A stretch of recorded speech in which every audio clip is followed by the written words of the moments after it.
আল্লাহ বলে, সাবধান বান্দা, এই কবরে আসলেই তুমি জানতে পারবা তোমার নাফরমানির শাস্তি কি। সুম্মা কাল্লা সাউফা তা'লামুন, আবারও জানতে পারবা হাসরের ময়দানে জাহান্নামের শাস্তি দিয়া তোমার নাফরমানির পরিণতি কি। দুইবার বলছেন আল্লাহ, একবার বলছে কবরে জানতে পারবা তোমার নাফরমানির শাস্তি কি, আরেকবার জাহান্নামে জানতে পারবা হাসরে তোমার নাফরমানির শাস্তি কি।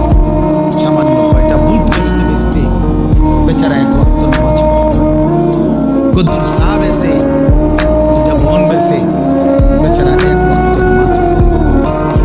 একটা অটো চালায়, নামাজ পড়ে না। একটা সিএনজি চালায়, নামাজ পড়ে না।